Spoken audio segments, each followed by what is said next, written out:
We all know that true change requires more than just words. It requires action, advocacy, and relentless drive to break down barriers. Today, I am honored to be joined by Carly Durham, a fierce advocate for disability rights, a nurse practitioner, and a parent dedicated to bridging the gaps in healthcare access and policy.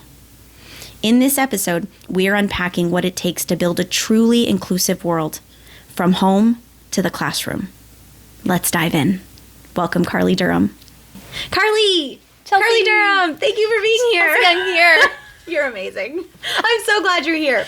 I just want to jump in because Let's I feel do it. like we have so many amazing things to talk about. We could talk for hours. We can't. We're in trouble. You're in trouble. You're lucky. So here's just a few things. Okay, let's start at the I just want top. to tell people a few things that you do. Dear. Oh, dear. A family nurse practitioner specializing in infusion and patient-centered care. Oh, sounds good. Client care manager, legislative advocate for the Texas Council for Developmental Disabilities.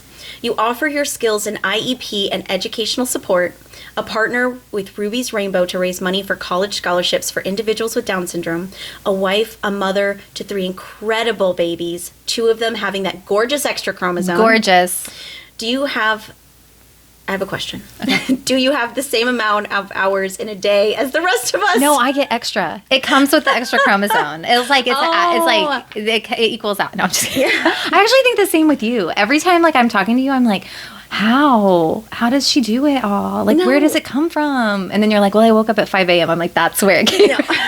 I'm not doing that. I was because I know you. Yeah. But researching you is different. Yeah. And doing all of this, I'm like, wait, what? How do you do all of that? How do you balance your life at all? Not well. Okay. That's honest. Not well. And I think any working mom would probably, or even you don't even have to be a mom, when you're carrying all these different plates, sometimes they're all spinning really, really nice. And you're like, look at me, I could be in Cirque du Soleil. I'm like, this is. And then the next moment, 3 of them all crash at the same time. And you can't even sweep, you don't even have time to sweep up the pieces because you still got to keep the other 2 spinning. And you're like, well, this is not great. So, there's times it's flowing and then there's times it's just, we're hanging on. You get it. I do. I know but you get it. You're just, you amaze me constantly. Thank you. So you've said your life was wonderfully turned upside down by the adoption of Carter and Naya. Yes.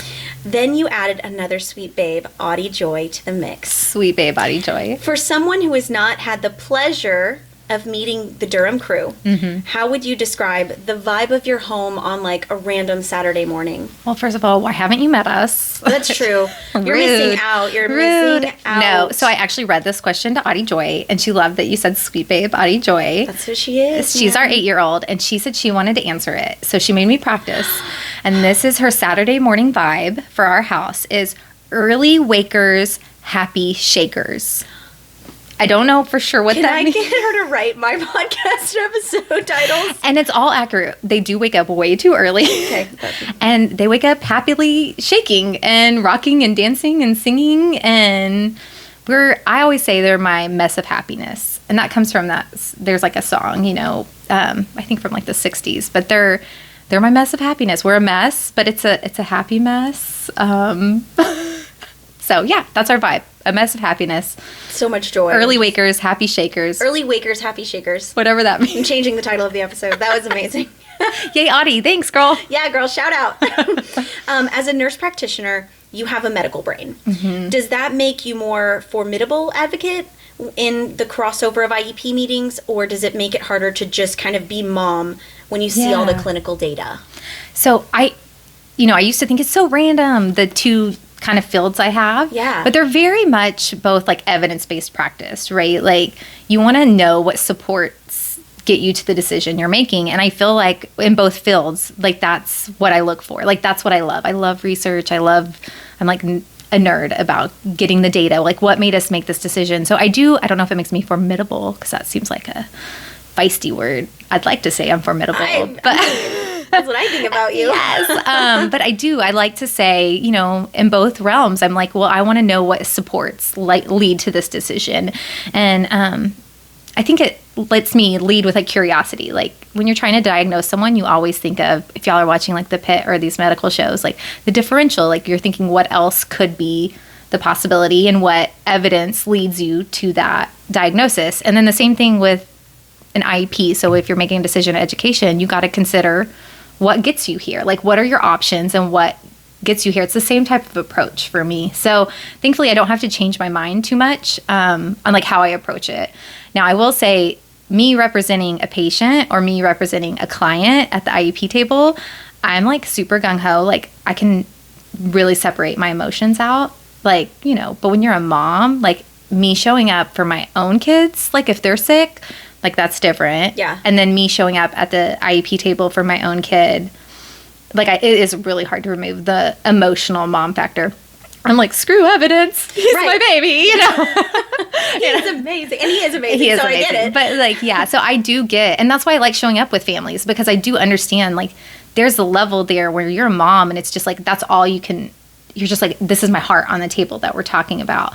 And I can say, yeah, and I believe in that. Like, I can have that emotional, like, yes, I'm going to represent your child well, but then I'm also able to step back and say, but let's look at what the data and the supports and the what's actually happening, and like in a non-emotional way, I can kind of approach it, which I think that's the benefit of having a nurse or a nurse practitioner or a IEP advocate. These are the people that are, they care, but they're not like emotionally directly involved. Right. So. You can kind of remove the emotions from it. And like you said, it like advocate in all of those spaces, really. Yes. Yeah. Like that's one across the board. Yes. Yes. Who knew? I mean, they do all kind of tie together, although they seem so random. They all kind of overlap. So. Well, and if they were random, I mean, you make it work. So.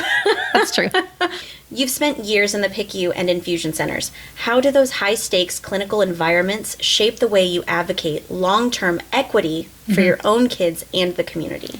That's such a good question. I will say, I think there's a shift that happens in PICU, PICU, and ER, and all these people who deal with like literal life or death. Like, you tend to now truly understand, like, your brain, frequently our brain with anxiety will tell us, you're in a life or death situation, you're being chased by a tiger. You know, you see those Instagram reels where the mom's like literally telling them, I'm not getting chased by a tiger. Like, so real.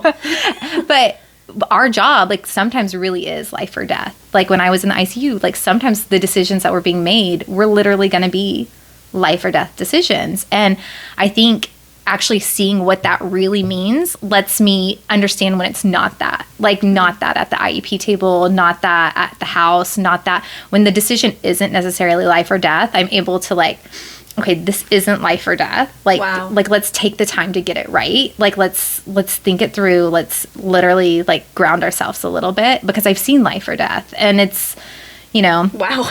And I think sometimes that's frustrating. Like, me and John used to get in a fight when I was in the ICU, because he'd be like, I had a really hard day at work. I'm like, yeah, did you do CPR for 4 hours? You shouldn't say that to your husband in a fight, right? Like, but you're also like, but let's put some perspective on it. And I think that's it. You know, I have to remember, just because my hard at that job wasn't everybody's hard, it doesn't downplay my husband's hard day at work, but it really did reframe what I think is a bad day. Like, you know, like, yeah, is this a bad day, or is this something we're going to work through and figure out?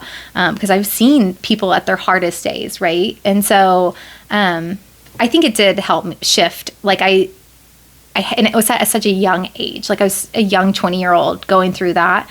And I think it grounded me in this level of, like, I don't want to upplay what doesn't need to be upplayed. Like, is upplayed a word? I think I just made that up. But you owned it. I didn't even question. Okay.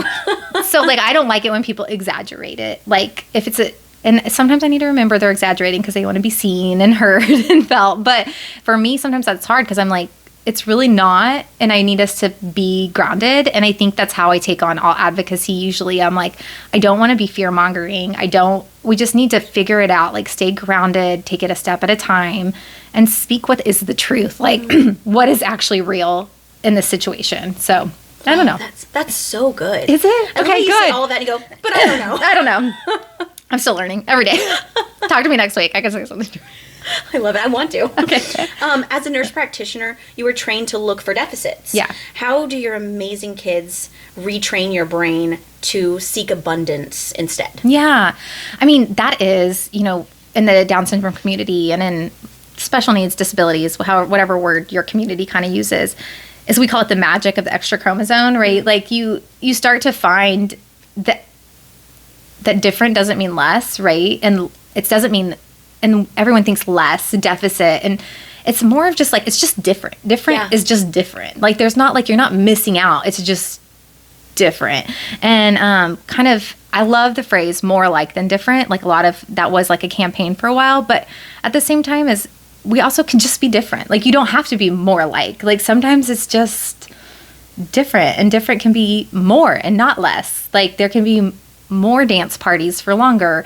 I'd like to tell new moms, it's almost like you have a baby for longer. Like you get extra cuddles for longer. You get, a little bit longer before you have to baby proof the house. Like just reframing, like you said, the deficit mindset into being like, well, it's not less, it's just different. And you can find the magic in that. And they're still hard. I'm not going to sugarcoat it. Like there's still some hard, but it doesn't have to be less. It doesn't always have to be viewed as I'm missing out, because you're actually getting more in different areas. So I don't know. Well, and I know I only get a small look into your life each time I get to come over and hang out with your family.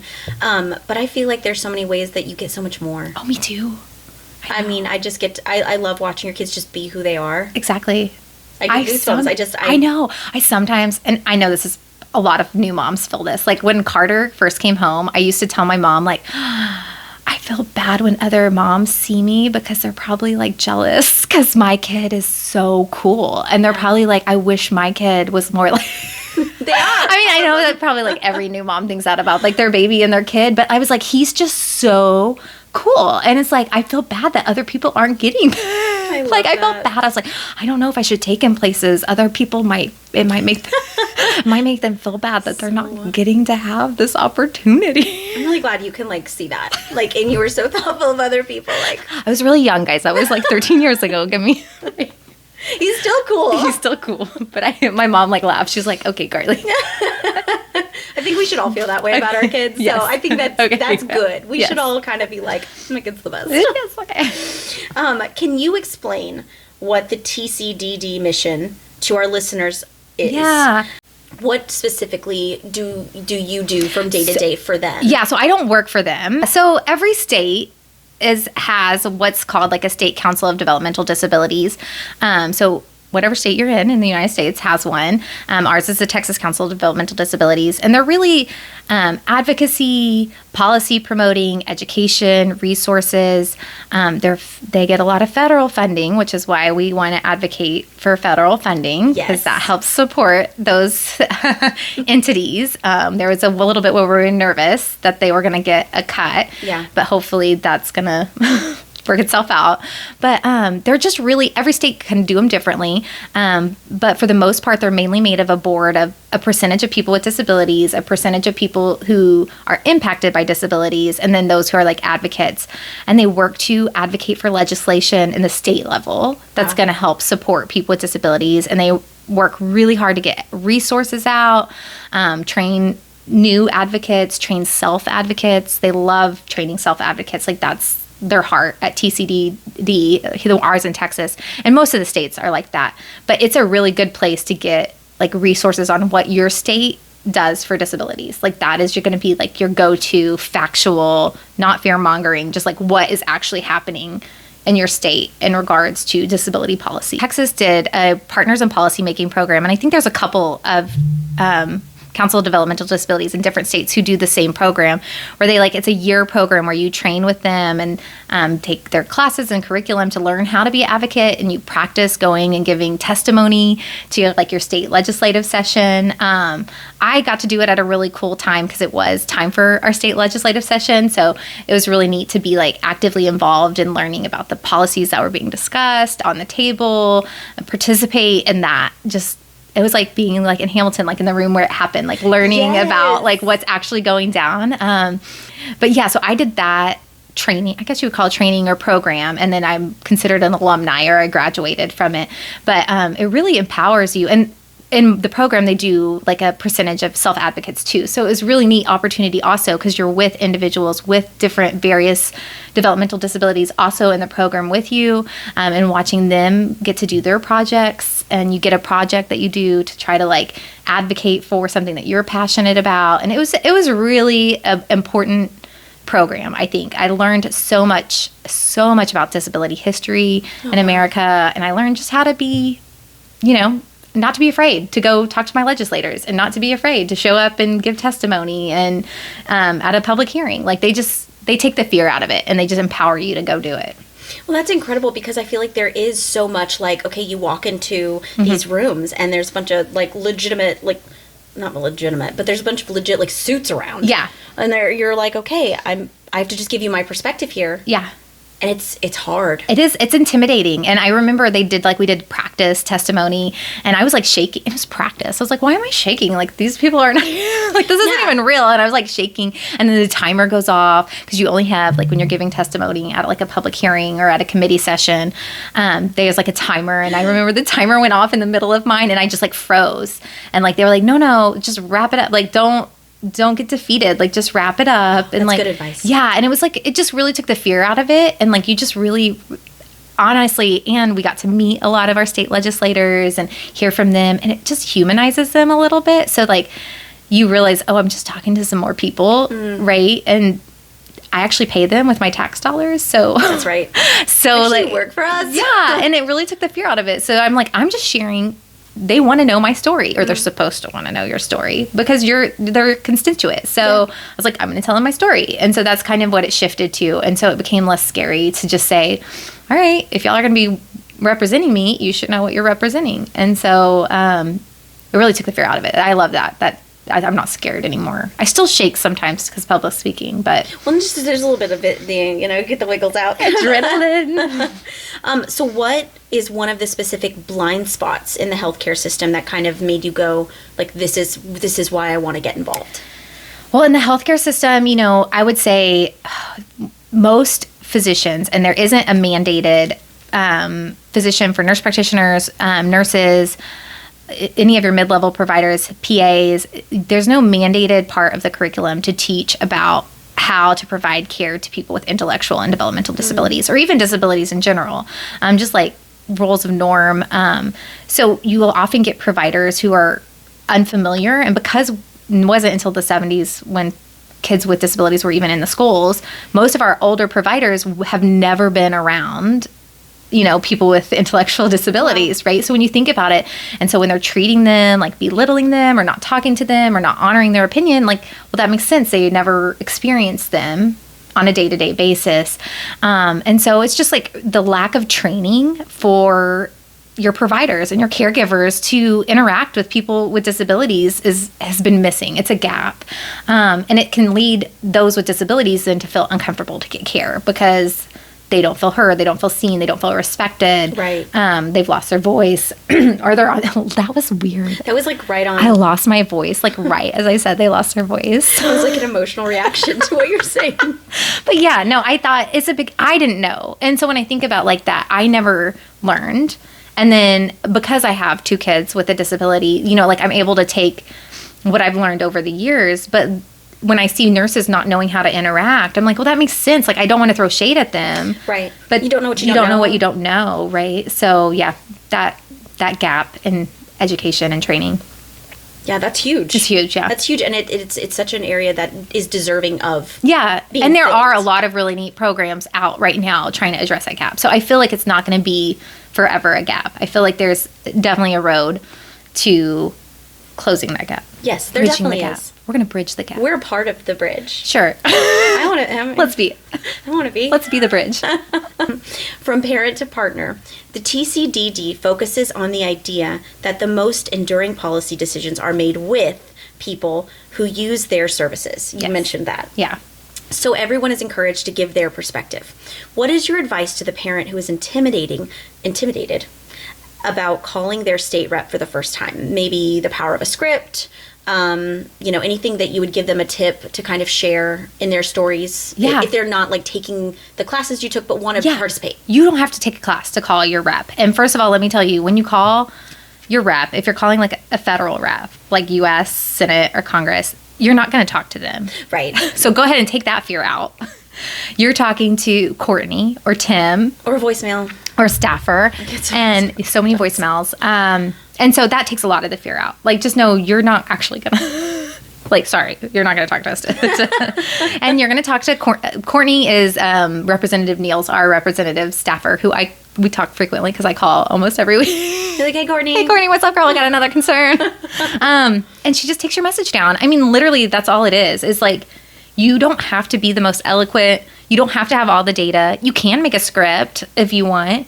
But honestly, what I usually do is I just say, this is what I'm concerned about. Like, and you don't even have to have the data to support it. You're not going to change Courtney's mind. She works for him, so she's locked in. But, I just say, this is my concern. And they just tally it. They're just making notes. Right. And you just want your tally to count. And you want your voice to be heard. And it can make a difference.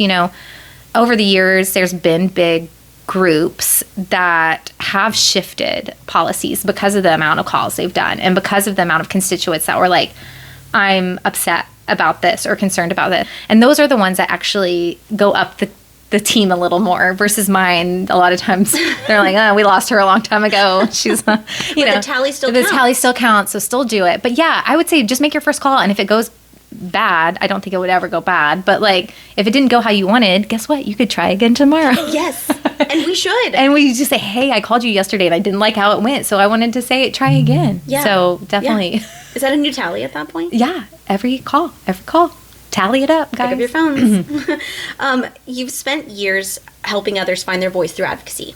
Who do you call when the red tape feels too thick some days, or when the policy changes in Austin feel like a personal attack on your family's stability? What do you do on the hard days? Well, I mean, for me, lately it's been feeling like a lot of hard days. But I feel like I'm so lucky, and I was telling another mom this other day that the Down syndrome community is we're like a VIP club. Like, it's part of a perk of the Magic Chromosome. You also get like a free membership to this VIP club, and they're really incredible. So I do have like some group texts where we can be like, oh my gosh, guys, like this is what in the world, and like we can all kind of rally around each other and meet each other where we're at. Whether that's all just saying, yeah, this is just a dark day, let's just be all blah, or we send ridiculous GIFs or memes or something to cheer each other up. But so it's good to have like a community of people, and then finding like-minded friends who are also advocating. I will say the biggest, so it's almost like you expect your friends that have kids with disabilities or are impacted by disabilities to feel the same way as you. And so that's kind of like a given when one of them reaches out and is like, the hard day. But it even feels more amazing when like you guys aren't raising a child with an intellectual disability, and like for you to recognize that it could be like, I'm sorry about that policy, or like, I see you, I know you're advocating really hard. Like that almost means more, because I'm like, you don't have to see it, right? Because it's not your day-to-day reality. And the fact that you've entered into it with me, like that means a lot. Like that goes even further. Yeah. So, I mean, if you are a friend of a family who has a loved one with a disability, know that you're caring about the policies goes a long way. Showing up for them and saying, what can I do to help advocate? That means so much to families. Like it really does, because you're like, you don't have this day to day, so that is nice to see. Yeah, and you're being seen. Yes, at that point. Yes. So yeah, thanks, Chelsea. It's you. Way to go. I just love you. I just love your family. On this podcast, we talk about ditching the fear. Ditch it. It's done. We're done with it.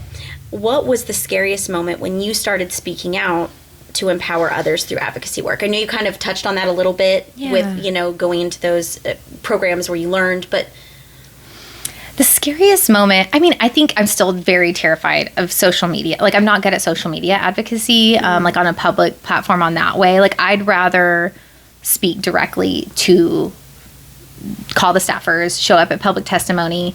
I feel like that decorum and that I do better in that. Like, if I do try to make a post anyway on social media, I don't know if I've ditched the fear yet with that. I mean, even just the other day, I made a post and like a couple people said something and I was like, I'm deleting it, because it's like, I just can't, I don't do well with that.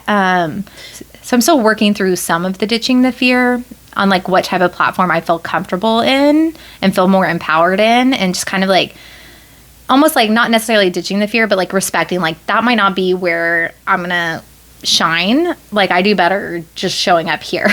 Well, and the thing is, like, I wish more people kept some of their fear when it comes to responding. Yes. Because that's the thing. People feel real brave on social media, and you're posting something that's truly important. Yeah. And I feel like sometimes the opinions it's easy for people to say it in those moments. So I'm sorry some of that gets taken from you. Yeah, and I'm working on it. I know that they're coming from their perspective. I really try to remember, but sometimes these trolls, guys, when they get going, you're like, I can't. I just shut it all down, and I'm like, it's not. So I think that social media is one that I'm not great at advocating on always. Like I do on my private. I love every time you post anything. I'm like, I learned today. Yeah, so like on my private Instagram account, I'll share a lot with like people who've already chosen to buy in to like know that my heart is in the right place, right? Like I'm coming from a place where I am really trying versus public is just like, I don't know. It's tricky. Yeah, it can be. It is. It really can be. And this isn't a part of my questions, but I would love to ask you, because I know you've been published before. Yeah. Your blogs and your stories have been published on Austin Statesman's. Thank you. And do you find that people will often come and comment on that as well, or do you find you get more support? And I honestly, those comments, I don't even read. I have never gone back to the Austin Statements. Like if I write an op-ed for a newspaper or a publishing platform, I don't go read those comments because they're not. I don't know. I don't know. And actually, I think the comments help it get. Yeah, so you're like either way. So either way, y'all out there.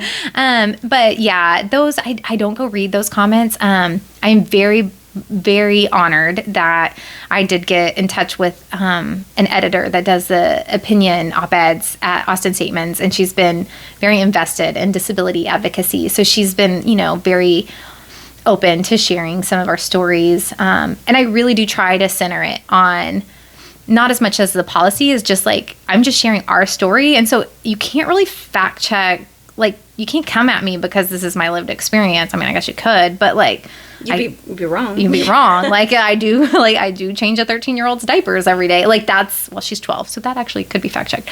So, like these are just what I do. Like I do take care of 2 kids with disabilities. So, and we really are number 50,000 on the wait list for, services in our state. So like those are things that I can share and feel really grounded on. Like, even if you want to come at me for that, like, that's facts be facted. I don't know. That's like my life. So I don't know what to say, versus sometimes on Instagram, I think also and social media, if it's like personal, like that's when they try to come at you a little more personally, you're like, well, I don't love that.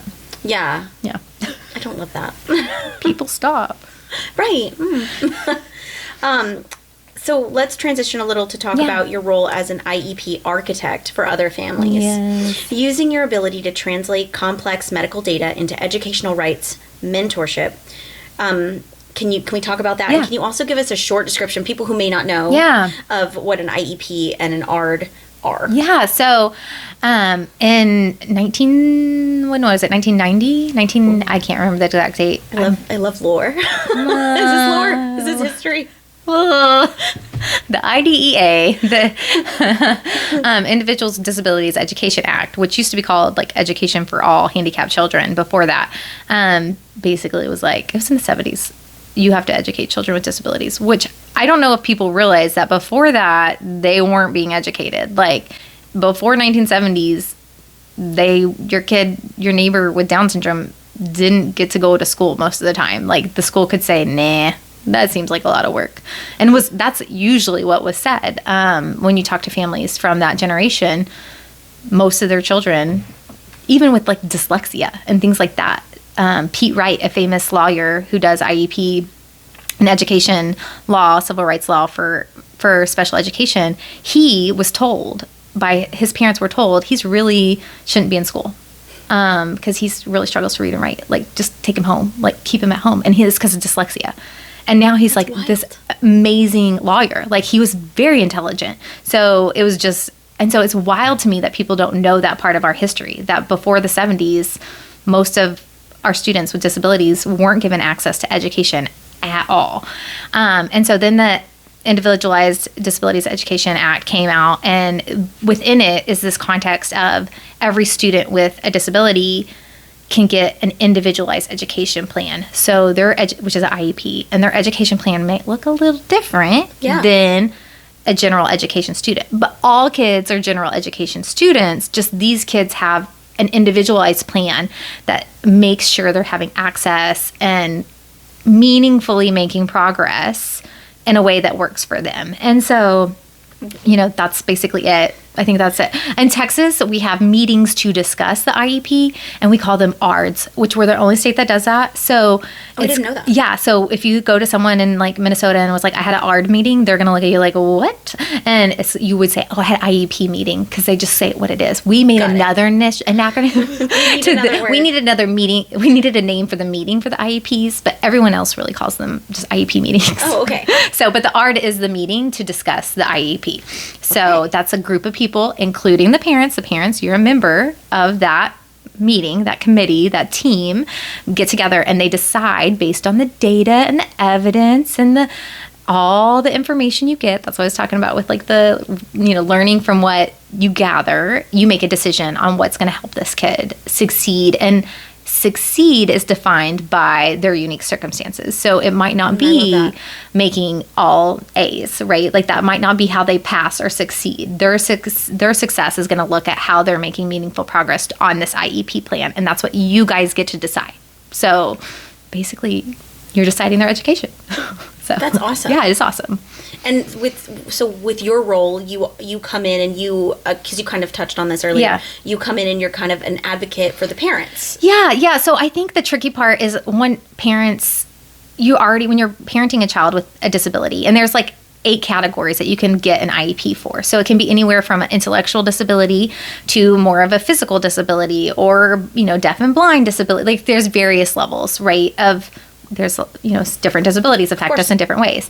And so whatever your disability is, we're going to meet those needs at. But regardless of the disability, parents already are overwhelmed with all that they have to learn, right? Like you become this like little mini warrior advocate for your child, and you're learning the different medical stuff for them, the different ways to do all these things. And education has this own world. Like suddenly you're expected to be like, you need to know what the teachers can do, the principals can do, what are the policies, what are the laws, like all these things, and you don't know what you don't know. And then you show up, and honestly the school doesn't know what they don't know. Half the time the school, no shade, because of their training and their staffing and their logistics and their finances, it's not even their fault. Half the time they don't know what they're telling you, just FYI. And they're telling you incorrect stuff, and so you're agreeing to incorrect stuff when you could be getting stuff that really supports your child and being more successful. And also there's this fear of like, you don't want to create an environment where then it's taken out on your child. And is that realistic? Probably not. I don't think most teachers and most principals would never be like, I had a horrible meeting with this parent and now I don't like their kid. Right. But parents have this fear. Like I hear it all the time. Like I don't want to ruffle feathers because they're going to be with my baby's going to be there all day. I get it. And so there is like this kind of like, I'm like almost their scapegoat. Like you can blame it on me, right? Like it's my advocate. She wants to get this information. Like she's the one that's like all up about this. And it kind of gives them that I just get to be mom and represent here as mom. And then I can be more of I need you to show me like why you are doing this. And I need you to defend why you're saying that that's a policy when that's nowhere written anywhere. Like tell me where you made up that policy because it doesn't exist. I can be a little more like, I'm nice about it. I'm actually a really nice advocate. But but you're also no nonsense. I'm no nonsense. I will say like, oh, I've never heard that before. Will you show me that policy? You're like not playing dumb, but just kind of like I'm unfamiliar with that practice. Will you show me where you found that? Because I'd love to learn more about it. I've never in my million years. I've actually only been mean. And I say mean. I've been like hard lined in like 2 or 3 IEPs. And someone used the R word. Someone in special education used the R word. I just got like, and I like had to, I shut down the whole meeting. Like I was like, we're just done. And we're going to just like, I'm not talking to you. Like I had like a visceral reaction. I was like, you can't be as the educator here.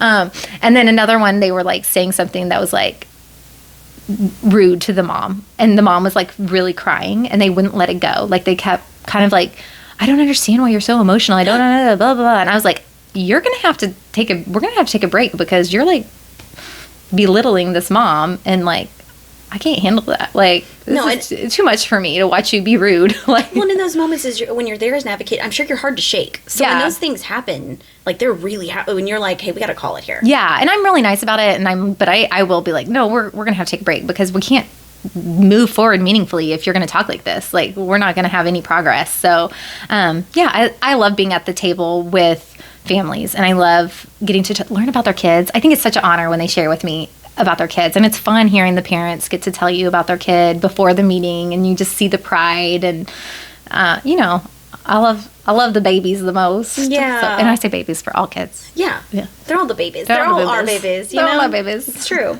So if you were putting together a physical survival kit for a parent heading into a high stakes ARD, what are 3 non-negotiable items you would tell them to pack in their proverbial bag?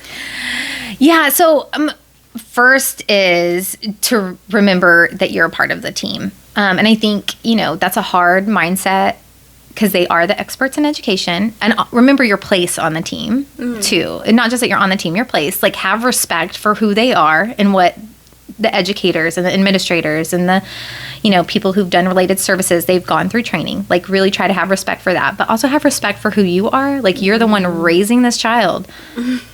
24/7. I think educators sometimes forget that. Like, yes, you do have them 8 hours a day, but I have them 24/7. Like, I'm the one waking up in the middle of the night when they're not sleeping with their, this is my life forever. I'm going to have my children with me. So yes, you're having a hard week with them, but so remember who you are, like, as in you are the expert of your child. You watch them day in and out. Like, you honor your place, honor their place, just respect the role that you have on your team, on the team, and then respect the role other people have on the team. And I think that second one is kind of hard on parents sometimes because honestly, I think we do know we're the expert on our kids. Yeah. I think sometimes it's hard for us to hear someone else's differing opinion. Their wrong opinion sometimes. Sometimes it is wrong, but remembering sometimes it might not be, being willing to hear it first. Yeah. And that can be hard because sometimes it's being said in a way. I always try to say, like, is there a way I can reframe this where it doesn't seem so personal? Can we talk about, like, what actually is happening in that moment? And then as a parent, can I kind of try to forget about the gross thing that they just said? But if they're telling about a specific instance, can I listen to that and actually learn from that and see, oh, okay, reframe it. My child is struggling in that moment. She's viewing it as a distraction, but what can I learn from what they're sharing and say, how can I help my child in that moment, right? So the school might not be right in how they're saying it, but they could possibly still be right and that a change needs to be made. That's fair. That's hard. That's hard. Fair. It's hard. It's very hard. And I think sometimes, even as parents, we don't want to see what our kid's struggling with. And when it's being framed to us like as a deficit, then we become defensive. And so I try to say, like, let's hear what they're saying and reframe it, and like, so that we do want to support our kid. Like, we do want to say, okay, obviously there is actually a struggle here and something does need to change. I don't think it's my kid's fault. No. But I do think there needs to be some changes in something. And so being open to that idea. Do you feel like you've ever asked, and maybe you have, but them to actually, can you reframe that? Oh, all the time. Because all the time. I want to make sure that some parents aren't hearing, well, I have to just do more work at that point. Yeah. Like, it's okay to say... Oh, reframe it. Reframe that. Oh, 100%. Yes. Well, and also, sometimes we pick our battles, right? When you're in an IEP meeting, there's a million things happening.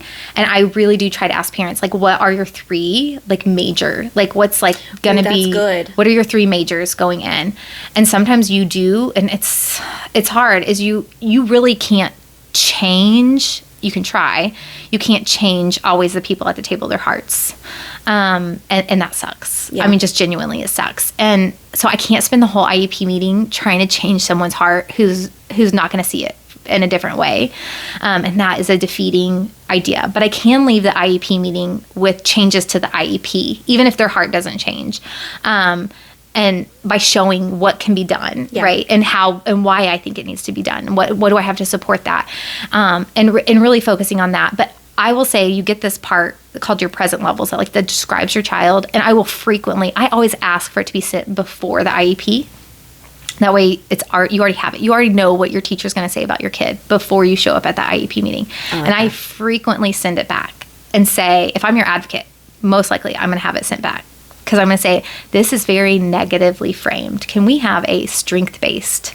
And I will even circle examples. Like it says, he can't do this, he can't do this, he can't do this. And I'll circle and I'll say, can you go find every time it says the word can't and write, how could he do that? Like, could he do that when he's supported by an adult walking with him through the hallway? Because if you write, he can't walk through the hallway without touching all the kids' papers along the wall.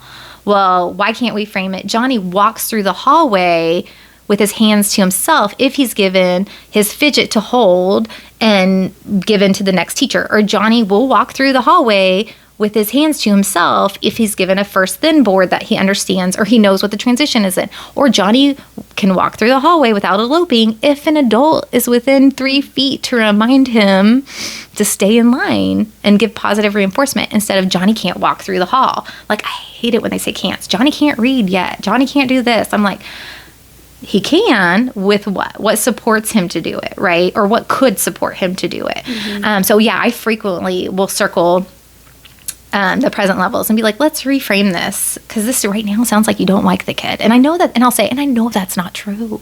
I know you love this buddy. Can you make it sound like that? Like, let's make it sound better. Carly, what you do is so important and valuable. Honestly, I mean, like I already knew that, but like hearing all of these details of things that I've never thought about. Yeah. What you do is so important. Yeah, thank you. Well, I think what the parents are doing is so important. Yes, but I mean, as a person there to be the helper in that. Yeah. Because we don't always, like you said, the emotional involvement, or we don't always see those things or know that we're allowed to do those things. Yeah. It's so important. Oh, you're allowed to do a lot. You're allowed to say, I don't agree with any of this. Do it nicely. Right? That's fair. That's a good. You can be direct. You can be direct without being mean. Like, I can't believe you're his teacher. That's fair. But be direct. Be nice. Say, can we reframe it? Can we do it better? Can we try to act like we like my kid? I feel like those are fair requests. Seems like you don't. Well, because at the end of the day, the goal is for us all to be working together for the greater good of that child. 100. And most of the time, the team thinks that too. Yeah. They're very worn out. They're very overworked, and it's not an excuse. Sure. But it is the reality. Your SPED teacher has so many IEPs to write. The case manager has way too many kids on their load. And the amount of paperwork and the logistics and all of that. Like, I have mad respect for the amount that they're doing behind the scenes. So it's not for the lack of respect. It's just because you're tired and you don't have the logistics and the staffing doesn't mean you can cut the corner on my kid, which I get it, but it is still, you're gonna have to do a little bit more. Yeah. And I do tell them, I'm like, if I have a patient who has, like, it's the same thing as nursing. If I've had a really hard day and busy day, we've seen like 43 patients, I have so many charts to do, I still have to chart. Like, and that's a bummer, but I can't then go make up charts that aren't accurate. I'm sure they're fine. Like, you know what I mean? Like, that would not be okay. Right. If you were the patient, you would be livid if I didn't write down what you actually got, like the medicine you actually got while you were under my care. The doctors would be livid. It would hurt your health care, right? Well, and that's the same thing. Like, I know it sucks that you have to write all of this down and take data and do the logistics part of it, but if you don't, like, we don't have a chart, like, we don't have what we need to move forward to know if it's working or if it's not.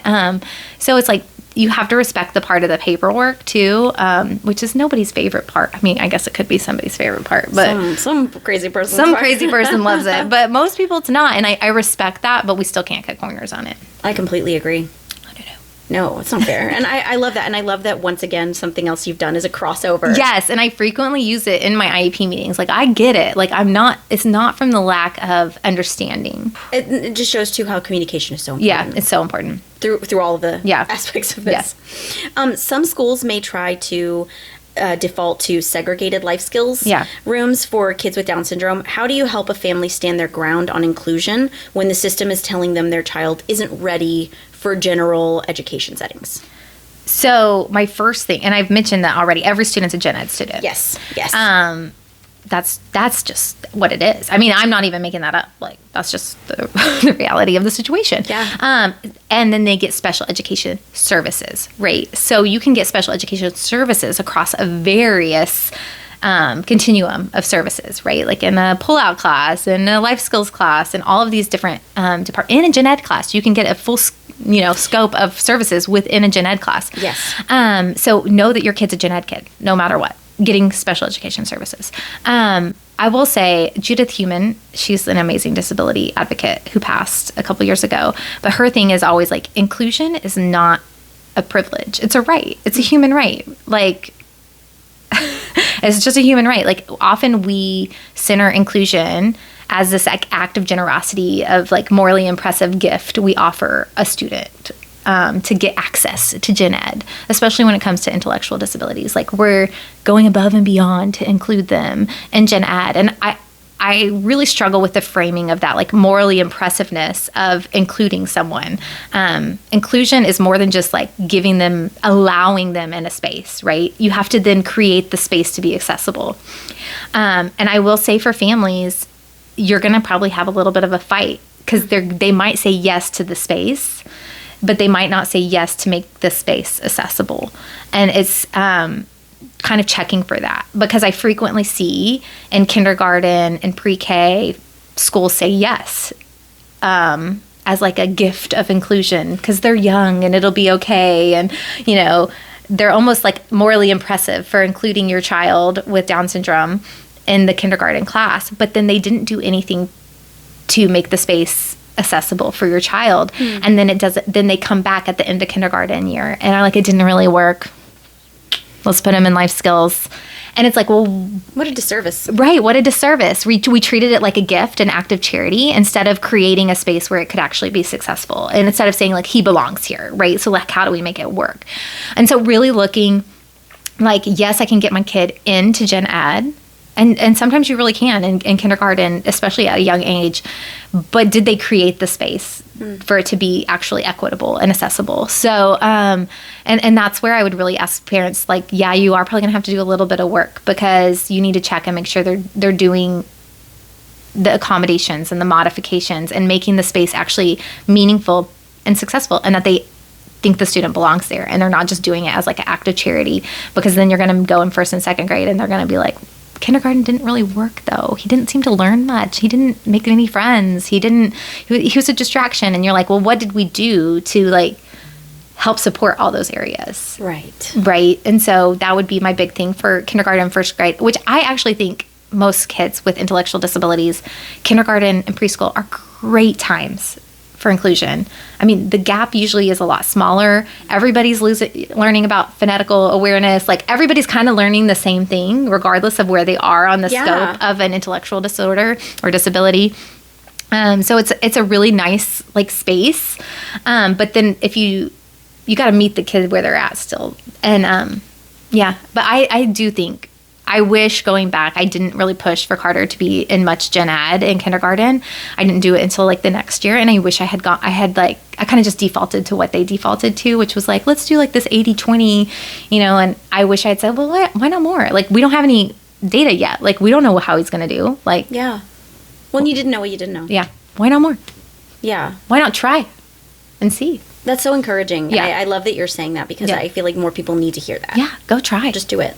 And to principals listening, or whoever, educator, kindergarten teachers, ask your principal, where's the kids with Down syndrome?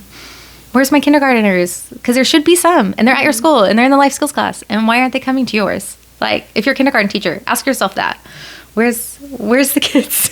I love it. Like, yeah. I mean, and ask your principal. Where are the kids? Where are the kids? Because this is a great time. Like, they should be coming in more. They should be coming in for circle time. Yeah. I mean, they should be coming in more. I think they should come in for the whole day, but I mean, at least something, like at least get them involved more. Well, Science, I think that'd be good for everyone.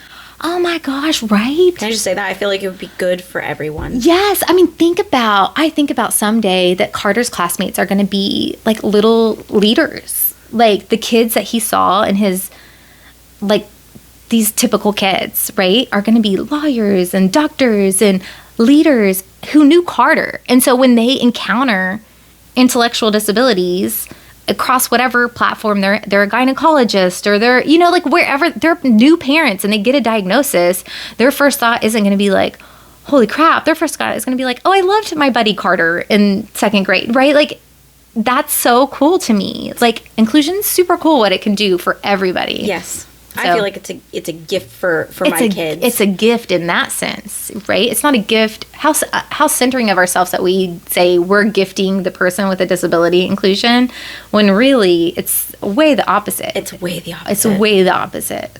Straight up. Can you tell us a little bit about Ruby's Rainbow? Yes. And the importance of this program for your family specifically and others? Well, Ruby's Rainbow is a really neat nonprofit. Liz is out of Austin. She has a daughter, Ruby. And when Ruby was born, she was like, do kids with Down syndrome go to college? Like, she didn't know. Like, so many parents, when they have a kid with Down syndrome, they're like, I don't even know what the options are. And so she started researching, and sure enough, there's like post-secondary like opportunities for people with intellectual disabilities. As there should be. But they're not always as accessible in terms of finances. You don't get the same type of financial support, and sometimes they cost a lot more because they have other supports layered in that help your child be successful, but those supports are expensive. So these programs can be really expensive, and there's not as many like scholarships and, you know, all these grants and things don't exist. So she's like, I'm gonna make one. I'm gonna make a scholarship for these kids who want to go to college, for kids when she had like a baby. And so here she is now, you know, Ruby's in her teens, and she's helped send thousands of young adults to college. So that's awesome. And it's twofold. Like, one, it helps these young adults go pursue their dreams, like photography or filmmaking, or just getting to live on their own in a college dorm with a roommate and just like have a normal college experience, normal with like quotes. But that's cool of itself. And then two, just the promotion of it, like she's been on the Kelly Clarkson show, she's been on all these things. It just reminds people, like, don't limit what you think someone's capable of doing. Yes. Because of their disability, right? So, like, often it's like, you know, a friend might get a diagnosis and they're like, well, you'll be taking care of them the rest of your life, and you don't, you know, they'll never get to go to college, they'll never do all these things. Well, that you don't actually know that. You're just holding a baby. Like, you know what I mean? You don't know what the future is, right? And honestly, right now, there's a lot of opportunities. More and more programs are showing up every day for these post-secondary opportunities. Yeah. And so it's just really neat, just the promotion of Ruby's Rainbow and just like spreading the word that you just like don't underestimate people, like what they're going to do and the impact that they can make. Absolutely. And the role that they can have in society. Like, you don't know what kind of role they're going to have in society yet. Like, they could be game changers, right? So, and even if they're not, it doesn't change the worth of that person at all. So I think it's a really neat program. I'm honored every year we try to raise for a scholarship in our kid's name. So starting, and it's in March because of 3/21, March 21st is World Down Syndrome Day. So we'll be launching that soon, where we'll be trying to promote people to donate. $21 is the recommended, because for the 21st chromosome of Down syndrome, but you can donate however much you want. Yeah. If you just want to go big. And we're trying to get enough to get a scholarship in our family name so that we can then give it to a young adult going to college. And we've gotten to give, I think, 5 in all. So it's been really neat. Last year, the adult that we got to give to is actually someone from my hometown of Midland. Oh, and my mom goes to church with his grandma. And so it was just a really neat full circle moment where, like, they're both grandmas of kids with Down syndrome, and they got to like bond over that. I mean, it just created this like full circle moment where they like we actually got to like know who they were, and like it's so neat. And he's doing great. And the grandma was like kind of nervous. She's like, is he gonna be okay out at the university all by himself, like, you know, and just like nervous grandma fears. And he's doing so good. He's like living his best life as a college kid, like doing his thing, you know, making friends, getting into some trouble, all the things you should do in college. And I mean, it's just cool. It's cool to get to hear that. And it was really cool for my mom to get to see it, right? Like, as somebody who has a younger grandchild. Yes, because she was like, we never really thought about that for Carter, right? Yet, shame on us. We didn't, you know, again, that's why this narrative matters, because now we can start thinking, what does Carter want to do when he graduates? Like, is he going to want to go do something? You know, so it kind of opened doors for us to start wondering, dreaming. And dreaming, although I want him to stay home. Right. You're like, you can do whatever you want. But here, you can do it right do here. it in Houston, please. Don't go far. He's cool. All my kids are not allowed to leave. Aww. And I feel like you're creating such a like happy, cool environment. They're like, we want to be here. Sure, right. I think so. I want to be at your house all the time. As we discussed, 2 of your 3 kiddos are adopted. Yes. How did you guys go about deciding what your family or adoption process would maybe look like for you? So we had a lot of infertility and a lot of loss. So we had several losses, and I had just started like Googling, adoption, and then we had a loss that was like a later term loss and was a really hard one with, they were like, was it a chromosomal abnormality? Like, what was the cause? And it really started me Googling, like, what does that world look like? So lo and behold, I came across this family being interviewed by Diane Sawyer on like an Inside Edition, who were going to, it's the Cox family.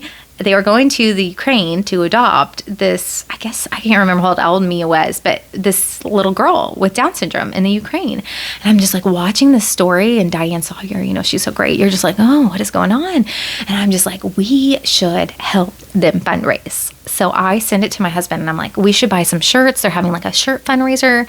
Like, I'm just an awesome person for wanting to support this family. So like, we should share about this and, buy some shirts, maybe even give extra. Like, we're going to be that awesome. Like, on top of the shirts, like, send a $50 check. And John, my husband, comes back with, like, well, maybe we should adopt a kid with Down syndrome. So he's like, let's go even further. He's like, I'll one-up you. And I was like, whoa, I was just talking about a T-shirt. But we really talked about it, and we were just really, like, open to this idea of, our home, we have a home that's ready, and we're waiting, and we're wanting a child, and, we're not feeling scared of, like, what if our child had disability? Like, all of those things didn't really scare us as much as the fear of never having a kid. Like, that felt more incomplete to us for our family, not for all families, but for us, that felt like it would be missing more than having a child with the disability. Like, for us, that didn't seem that scary. And we reached out to, there was an organization called Reese's Rainbow that helps I keep using the word promote, and I don't know if that's the right word, but that helps advocate. There we go. That's such a good word. So, about children with disabilities that need adoption across the world. And we're looking into this, like, what's the wait? Like, how long does it take to get matched? And they were like, there's like thousands of children with disabilities that are already in institutions and orphanages with parental rights completely relinquished that are looking for families. Like, this would not take that long. It'll take a lot of money, but it won't take that long. Like, we're talking 7 months to a year. And I was like, wow. And so we just went for it. We were like, we felt really solid. Like, we're waiting for a kid, and there's kids waiting for a family. And it just kind of went really fast from there. Like, it was literally like 7 months later, we were getting Carter. So, it went really fast. If you guys haven't seen pictures of like baby Carter. Oh my gosh. He's the cutest. He's just. They kept him, and they had, it's like an orphanage, and they had these little, whatever clothes they have, right? And he was always in pink, always in so much pink clothes. Like, he's in a little pinky outfit every time we saw him, and it's just so precious, and all the little hats. And it's cold there, so he's always had like so many layers on that he was like, we'd go visit him, he'd be stiff, but he was so precious. And honestly, the people in Ukraine that we worked with, the facilitators, our translators, everybody was so incredible. We got to live there for like 5-6 weeks in an apartment there, just surrounded by support of the people helping us in the process. So many good people, and even the orphanage and the situation was awful. Like, I can't sugarcoat that. There's like a lot of needs unmet, and it's sad. It's a really dark and sad situation that's still going on in a lot of Eastern European and a lot of countries. But it's so easy to judge. Right. It's so easy to like be like, I can't believe they are doing that there, when you forget that that's what was done here as well in the 1970s. I mean, we had like Willowbrook Hospital. We had the same type of setup. The institutionalism was also a practice in the United States not that long ago. So it's important to not judge them, that they're still working through that practice to get the policies in place to better support families to not do institutionalism. Because you have to have and that's why I became such a big disability advocate, because if you don't have the policies in the system to support the families, what does end up happening is families by default have to choose institutionalism because there's just no way to support the child at home in a successful way. And so, yeah, it can feel really easy to judge until you go there and meet the people and see that there's a system failure in place, right, and a stigma, and these stigmas we still fight in all over the world, not just in Eastern Europe or these other countries. So these stigmas still happen here too. Like, look at the return of the R word. I mean, these things, words matter, stigmas matter. But yeah, so it was really an incredible process, eye-opening process. Culturally, disability-wise, it was just like full in. We just jumped in everything and came home with Carter in it was like 7 months in all. So it wasn't a long process. It's a whirlwind. It was honestly. A whirlwind. Yes. Yeah. So the funny thing is the date Carter was born is actually the due date of one of our losses. So it's really kind of a kismet world. We still had a baby born on April 26th. So it's really kind of a neat thing how that kind of lined up. Yeah. Yeah. So with your experience in that, how did that differ from adopting Naya? Yeah. So Naya, we were going to just adopt, adopt domestically. So like pair up with a adoption agency where you like get matched with like a birth mom. I don't know, like it's not matched. Like the birth mom gets to look through books and like choose a family that she wants to place her family with, her child with. And we knew going in that birth mom might have a child with a disability because she might see our family and feel more at peace, right? Like we might be more inclined to be a better fit for someone who also has a prenatal diagnosis with something. So we didn't say no to that. We were open to the idea that, well, if there's a mom who's struggling with a diagnosis and sees us with a kid with a diagnosis of some type of disability, they might be more inclined to choose us. And we were kind of at peace with like, that probably will happen, and we don't want to say no to that because we want to honor that child needs a home too. And then we wanted to honor that the birth mom would feel that connection, right? If she saw Carter. But while we were waiting, that process, sometimes you wait a lot longer. Well, about a week after like being a ready family, like having all our paperwork done, a social worker contacted us and was like, well, I know you have Carter, and in the CPS system, there's a child that's her parental rights have been relinquished for over a year, and we can't find a good place for her because she has Down syndrome and she has these disabilities, and it's been really hard for us to find a home, yada yada. She's bouncing around, and I was like, well, we'll just like look at the file, like it's not a big deal, yeah, send it over. And of course they send over this little picture, and her little knees had like dimples in it, and they were like, she rolls around everywhere because she doesn't crawl, so she like will get on her side and like roll to where she wants to go. And I was like, oh my god, that's the cutest thing ever. It's like little roly-poly rolling around. And so like, we're fine, we'll meet her. Okay, and we met her, and she was just like, she stole our little hearts. Like she started blowing John kisses, and we were like, oh my god, yeah, you're just so we started that process. And so that was through the domestic foster care system, the CPS system. So yeah, then we got Naya. Do you feel like your background in medical care helped with that adoption for Naya? Because I know she needed a little bit more. I think it made me 100%. I wasn't as afraid as some of the, like, I think some people might have been nervous because she did have a G-tube. They said she had oxygen. She never needed oxygen when she got to us. The air was just better at your house. There was some discrepancies in her file. Extra love in the air. She was fine. But yeah, no, I definitely think I wasn't nervous about a lot of the things that might make families nervous, and understandably nervous. But like for me, like I was at Texas Children's doing, tube feedings all the time. So I'm like, okay, like that doesn't seem like a deal breaker to me. Like, okay, we'll figure it out. And then getting set up with all the specialty care. So she had like some complex heart conditions and like some things like that. And those were kind of scary because you don't want to have a child hurting, right? Like, so the idea of parenting a child, who's hurting. That was kind of scary, and pain. But the idea of like getting it all set up, like I was like, yeah, we'll figure it out, go to appointments and do what we need to do. I honestly think I might have been a little bit naive. But I mean, we all are about life, What are you going to do? But yeah, no, we weren't as scared. And I think also we knew from Carter just how you just start loving your kid. Like, you just start loving your kid. And it kind of, Carter had been such a gratefully, it wasn't complicated for us. I will say Naya's did have some more layers. Like there did take some a little more bonding. She was a little bit older. The bonding didn't happen as quickly as I think we thought it was going to happen. But it got there, right? So I think there was some things we had room to learn and we thought we might have had in the bag. Yeah. As you do. And life's like, psych. And life's you gotta like, learn more. Try again. You're going to have to figure this out. So there were some like room to grow. We had some room to grow and work out. And also Naya is a beautiful Black young lady now because she's 12. And I think we had a lot of room to grow in that area.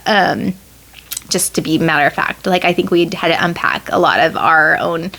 We didn't even realize we needed to unpack things to learn and grow in that area. So I think, yeah, there was a lot of growth that had to happen. So I'm not going to say it was real easy. Hers was more complicated. Her journey with us has been a lot more complicated, but still beautiful in its own way. And we love our Naya Grace. Girl. I love her. That girl. I remember when I was it was after Christmas. Yeah. And she was still listening to the Mariah Carey All I Want for Christmas on repeat on her tablet. And I feel like we were just talking. Yeah. And she was just kind of chilling, sitting on the side. And at one point I was like, it's like it clicked to me, it's like the 17th time the song's been on. And I go, you really like that song, don't you? And you're like, oh yeah. So she has like her things that she's like really into. Oh my gosh. Right now, currently, it's Britney Spears One More Time. Like amazing. On repeat 24/7. And she does it when she asks for it. She goes, hit me baby one more time. Hit me baby one more time. Like she yes. Hit me baby one more time. I'm like, yes, baby, You're like, the song's about to hit me one more time. Yes, it's on repeat. But she gets on like loops where like she really loves like the same song and she like listens to like certain segments. I mean, I get it. Over and over. Like Mariah Carey, there was like this certain like riff that she wanted to hear over and over again, and on Baby One More Time is the same. Was it the high yes. note? She's like, we're like, oh my god, I love the Queen of Christmas, but it's May now, so we're ready to. But yeah, so Britney's been a big one for the last. I think we've gone on this one for like 6 months. It's been a long one, so we're kind of ready for. Sometimes I'll try to sneak a different song in to try to like course correct, but she knows what she wants, so she finds it on her own. I did not introduce her to the song. Like people are like, oh, is this like the school teachers at school will be like, oh, her mom probably showed her this. I'm like, I did not show her this. She will find it. She'll find like the song and then she'll get hooked on it. Like, and it'll be the randomest stuff. But she knows what she likes. She knows what she likes. Girl knows what she likes. And then we're going to like it for a year. And so everybody get on board. Buckle up. Make it your new favorite song. This is the year. We're in the year of Britney Spears. So, well, aren't we all? Oh my gosh. We've exited Mariah Carey and now this is the year of Britney Spears. So I'm wondering what's next. I'm ready to... You're like, I'm hoping to know what's next soon. I'm ready to see what's next. So we'll find out. That's amazing. Okay, I do want to talk about Audie Joy. Audie Joy. Audie Joy. She is joy. She is joy. Oh my gosh. The little sister in the house where extra is the norm. Mm-hmm. By the way, she's just life-giving. I love her personality. I love just being around her. She has just so many interesting things to say. Oh my God. I just love it. It's just so much. How do her daily interactions with her siblings make life even more fun? And does she understand at this age like the importance of that advocacy yet? Or is she just kind of like, there's my siblings. Like, this is just life. Like, I think this is probably the first year that she's been more like aware of sometimes like things happening. Like Carter will tell a story about school and she'll be like, why?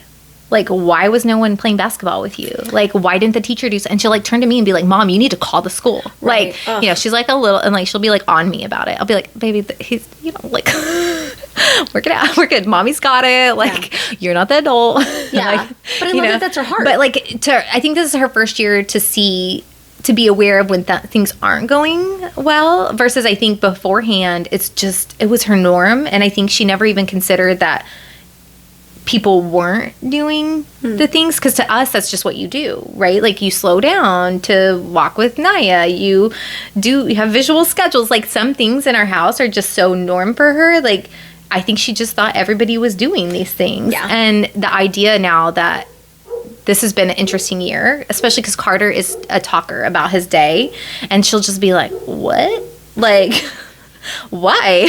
And and for her, it seems so right. Like, why would it be even that hard? Because for us, it's always just been so natural. And honestly, Audie, I don't know why it's so hard. I think you're right. Sometimes, like, people are making it too complicated. Just Audie is right. Audie is right. I mean, also I know I'm not doing it right. Like, I know she's going to be in therapy someday. I'm 100% sure of it, right? And I'm just, like, embracing that idea. Like, she's going to come back to me someday. Like, just send me a bill. Just, like, she's going to come back to me someday and want to, like, grievance out, like, all the things that were hard and wrong. And I'm just going to have to accept and be like, yes, I see. Yes.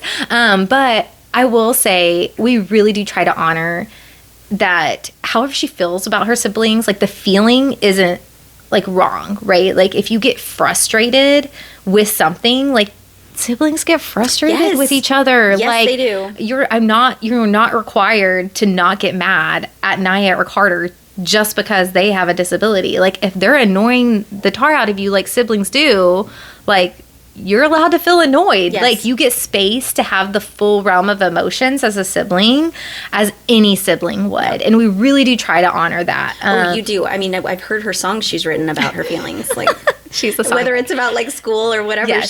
she'll just, like, sing her feelings. She and does. You guys give her the space for that. We do really try hard. And I didn't come up with that on my own. I really did talk to, like, other siblings who are older, like parents, adult siblings who grew up in a household with, especially specifically intellectual disabilities, Sure. And how that impacted them, things they wish didn't happen. And one of the things I kept hearing is just, like, that it was okay to be mad or frustrated or feel like something was unfair.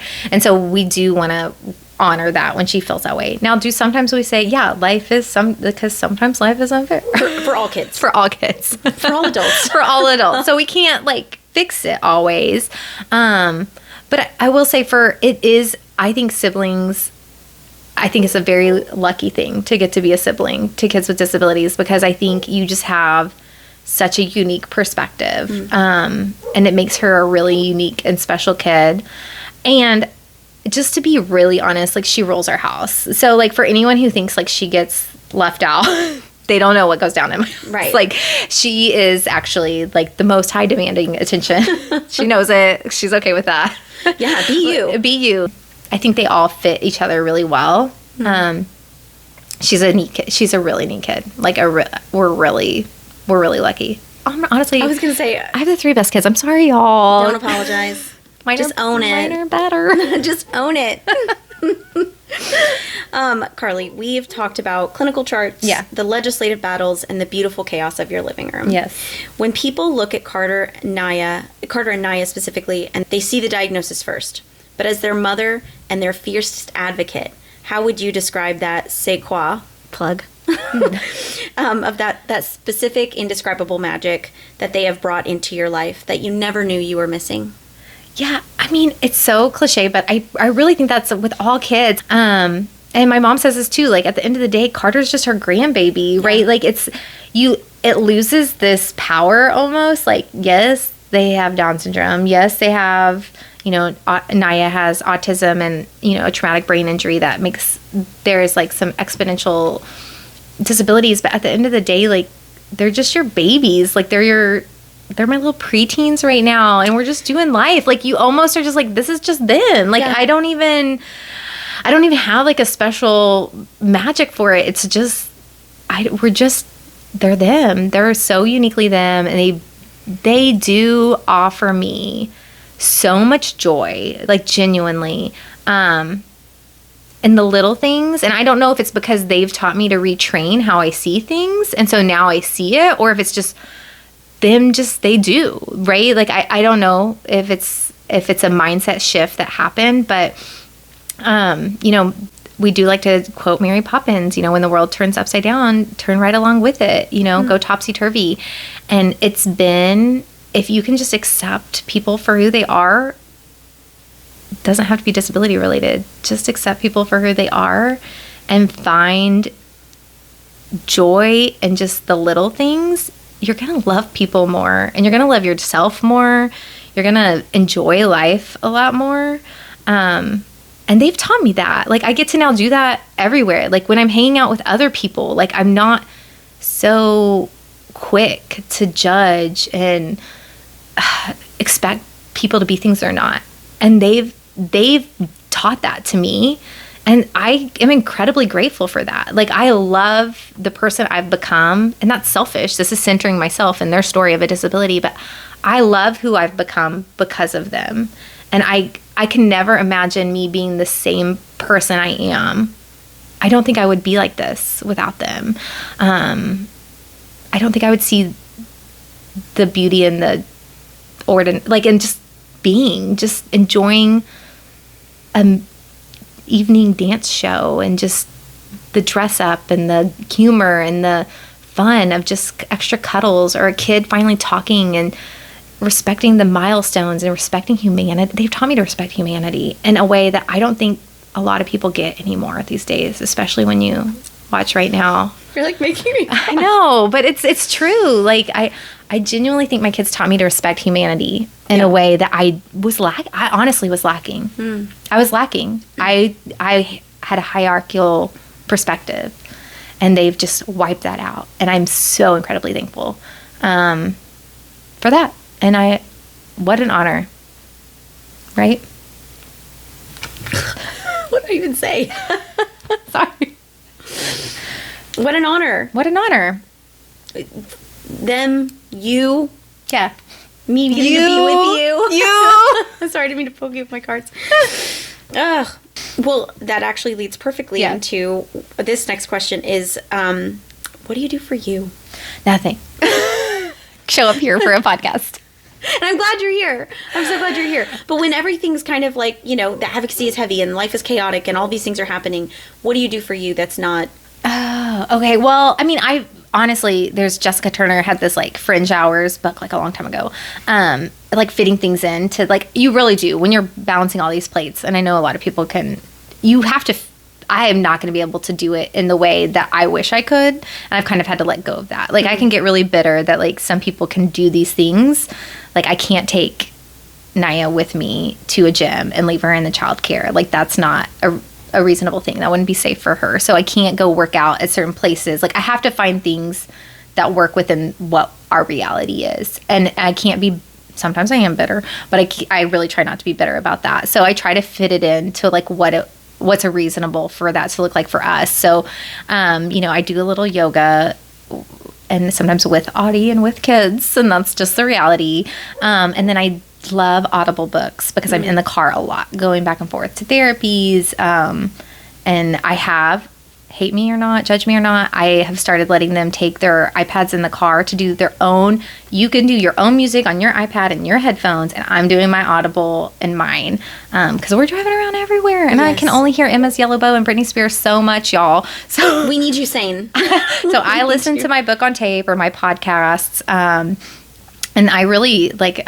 So I'm like, I'm sorry, guys. Do your own thing back there. Good luck. Also, it might be shady. I don't know, but I love Bravo. I am a Bravo girl. I'm with you. I love the naughty and irrelevant and just, it's silly, but it's amazing. And I'm into it. I'm like all in. It's such like a wonderful escape in my mind from the hard. Like, things get hard, and then I can just join the Real Housewives world. Yes.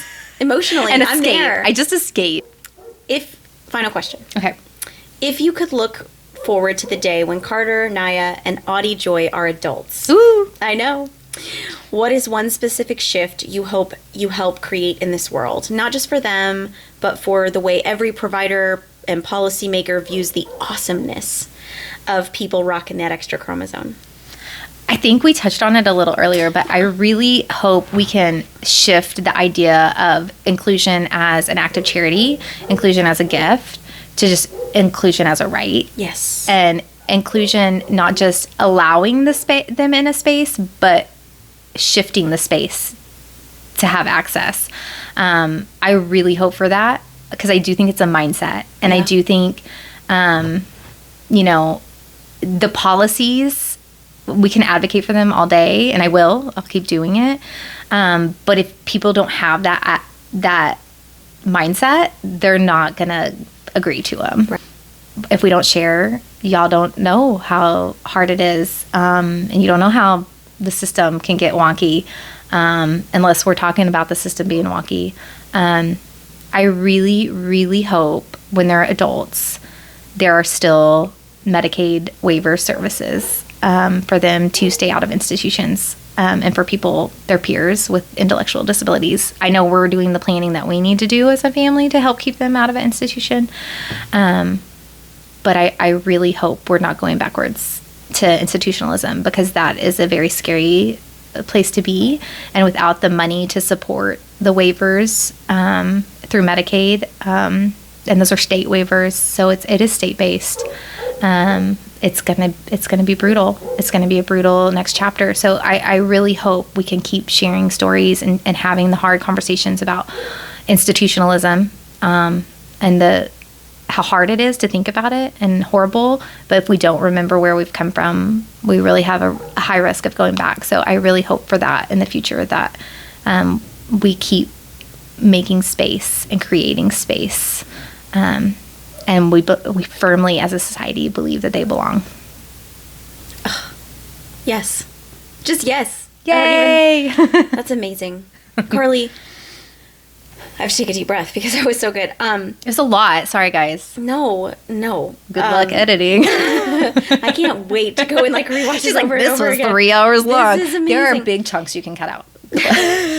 I just want to tell you thank you for being here. Oh, thanks for having me. You are incredible. Yeah. Your family's incredible.